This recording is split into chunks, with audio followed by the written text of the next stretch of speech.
to say anything to spoil the magic moment, really. It's a bit like that last year when we were listening to words, but we've just heard a story but not heard a thing. And that is just magical. That's extraordinary. And I'm going to shut up and I'm going to let Vijay ask you some questions. I wanted to start and hear more and more about it. I'm going to get a couple of chairs. I'm going to spend a short while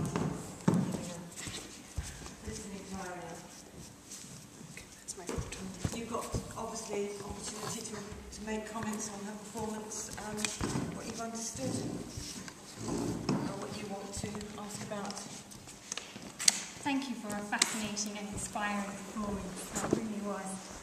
I would like to know, do you feel a duty to translate or explain your narrative to us as a Western audience? And how does that affect your performance? I might have to do that because otherwise you wouldn't follow what I'm saying.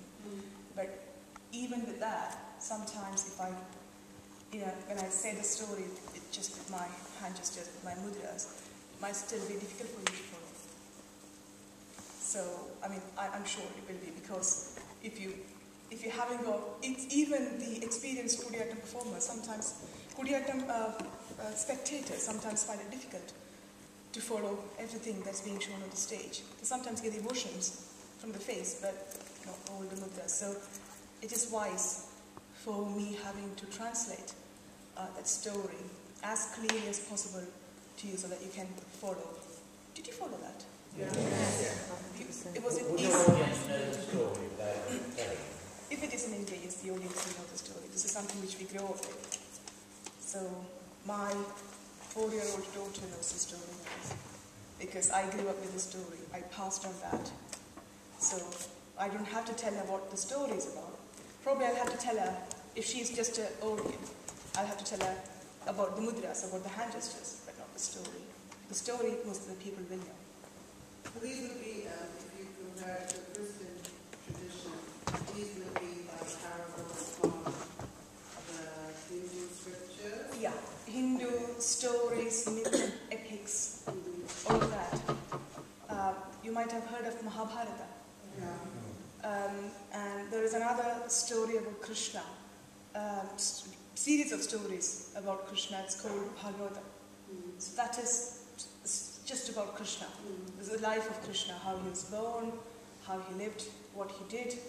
So that's a big one, it's a big volume. And the Kudiyattam performers, when we have to make a story, we base that book plus all the local knowledge that we have. I mean, for example, Mahabharata doesn't know, these scriptures doesn't know much about cooking. But if you have to show cooking with your actions on stage, how will you do that? So, that is influenced and inspired by the local knowledge. So it's mixing of local knowledge plus the text, the scriptures that we do. Do you perceive any differences presenting your work to us as an audience or an audience in India? Not much. Not much at all. I do exactly what I have done today. Maybe in a greater length, because with musicians, with costume, with the audience who will understand the hand gestures a bit more than what you might do. In this case, in this performance, I was just conveying everything with my face and my eyes. But if I have got an audience who will understand the gestures a bit more, then probably I will invest my time. The gestures and the facial expressions, are they kind of codified, so they're almost scripted, so you would have to perform, or are you given quite a lot of freedom as the actress to be able to interpret the story as you want to present it? Two ways it works. I mean, as I told you, I don't know if I explained the process in the morning, we write our own performance text. So, I mean, I told you an example from today morning from Tempest. So that is a text which we write, which I want to perform, which I feel confident about performing, and I feel comfortable about performing, and I want to perform as well. So this might be part of, I mean, this is a text which is written by my teacher, which I learned as a young student. I added bits to it, that's my own. So within that, yes, when we perform, so we write our improvisation bits earlier, and then when we perform, we improvise it again. I mean, today I improvised a couple of bits. You know, I mean, those who have watched my performances, 2 performances, it's never the same. It always changes. That's not just a case of this performance. I think any performance is like that. You cannot repeat the same performance next time. It depends. The varies according to audience, varies according to you know, your personal energy level. Today I was very inspired by you all in the morning, and I really enjoyed working with you. So probably I would have given more. But if it is an audience which doesn't respond at all to whatever I'm doing, probably the performance won't be that good quality. I don't know. Did I answer your question? Yeah, no, that's helpful. Do you believe your expressions and gestures to be universal?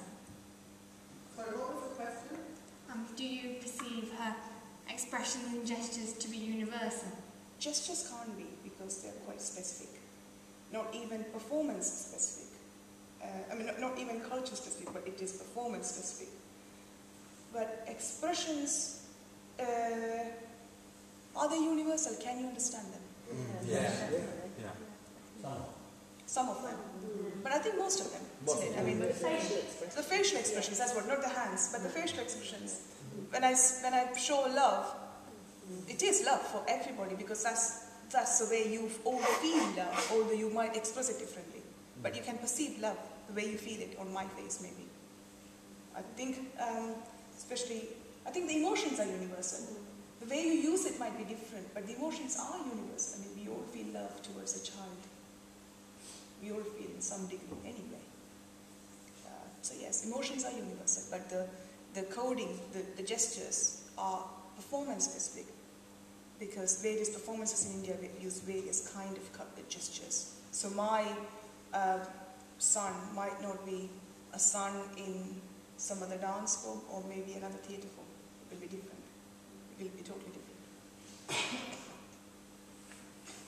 Is your jewellery purely aesthetic, or does it represent meaning or character? It's aesthetic, I think. But I mean, apart from that, it has got a physical purpose in a sense. I mean, I didn't wear part of my jewellery because not